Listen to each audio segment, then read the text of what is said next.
wā I nai nei, kia Jane Horua ko Ange, te ingoa o tēnei kaupapa, content creation made easy.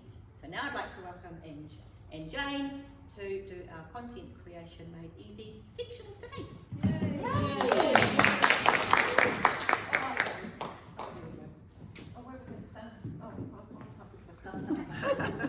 Morning everyone, it's lovely to see you.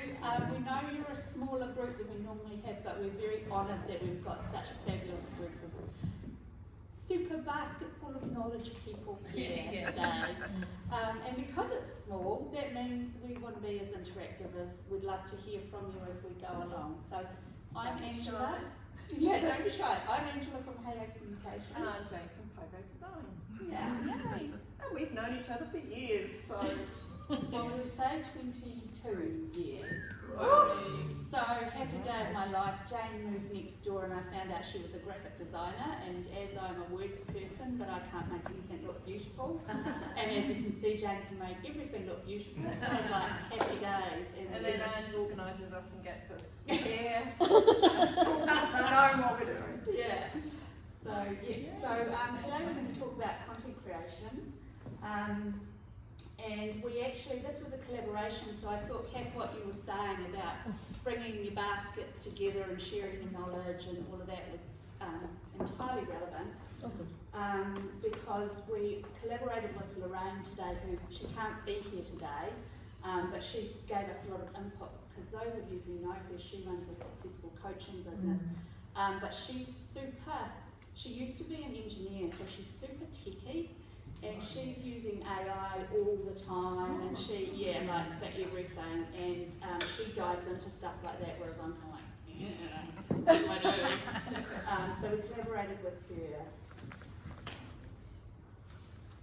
Yeah, so the idea today is to help with content generation. I mean, content means different things to different people, videos, articles, social media posts, whatever, but the basic premise is the same for all content. So we'll help you with generating ideas, getting more comfortable with AI, making the most of your content, and we'll just talk a little bit at the end about how to create a content framework.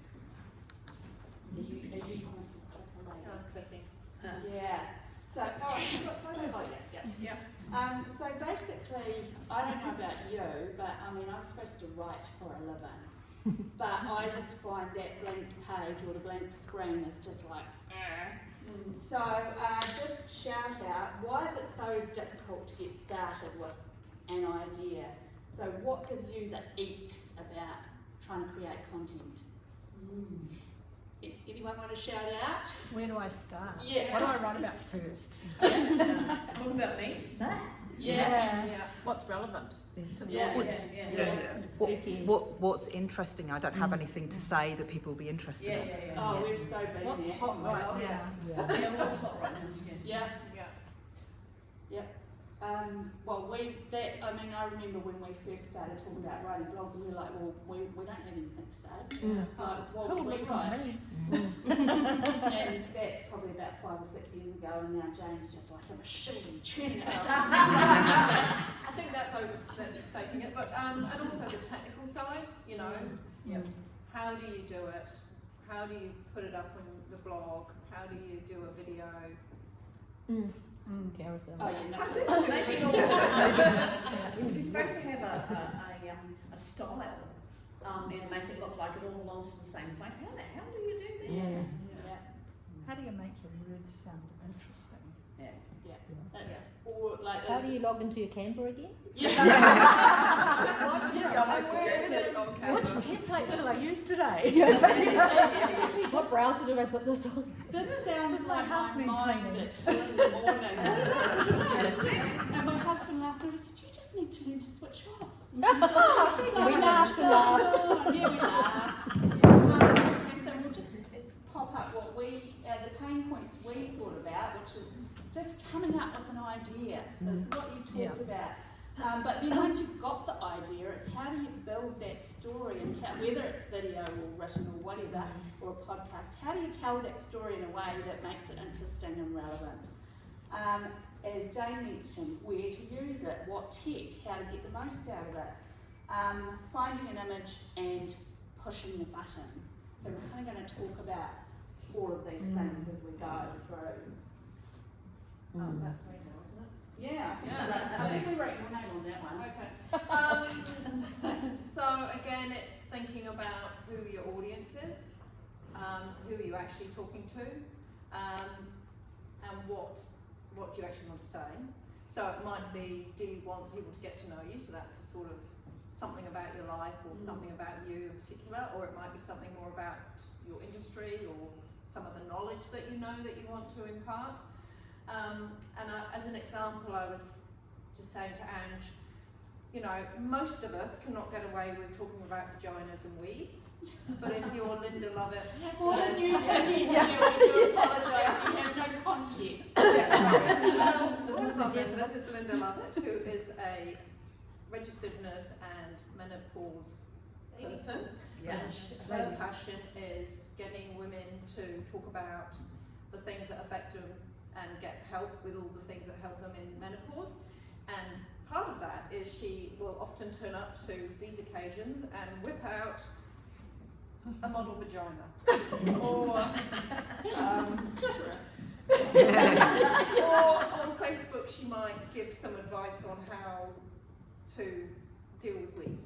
So at least when you sneeze. That is not appropriate for, like, for example, Sarah Cates, who is also one of our members, who's a lawyer, an employment lawyer. Now, that would not be appropriate for her to pop that up on socials.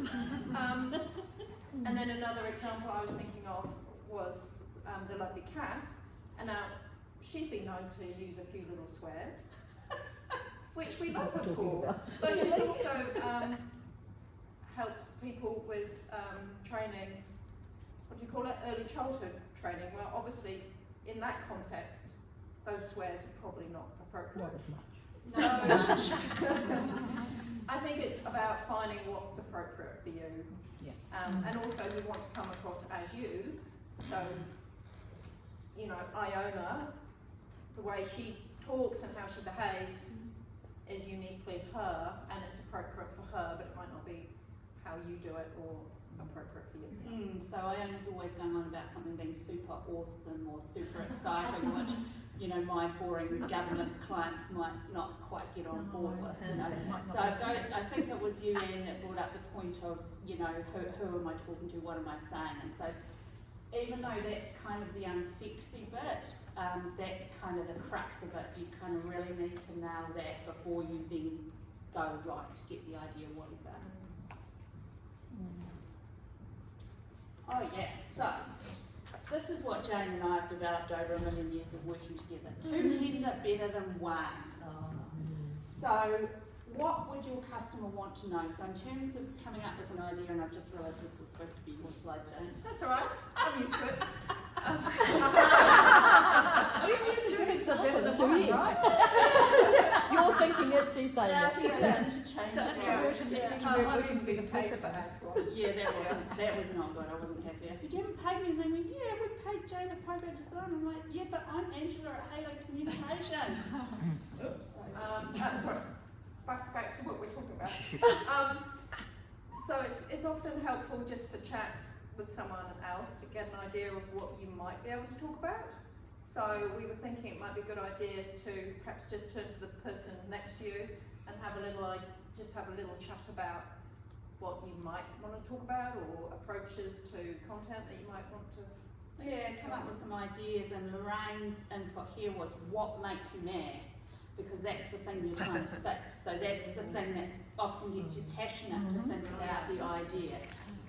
So back to Linda Lovett, what makes her mad is that people aren't seeking the help or getting the help that she feels that they should. Because they're too embarrassed to talk about it or ask questions or whatever. So if you kind of get into pairs or threes or whatever and talk to each other about your businesses and try and come up with, say, 2 or 3 good ideas of what you could write your next blog about in your next video, or what makes you mad. Right. Yeah, I think so now.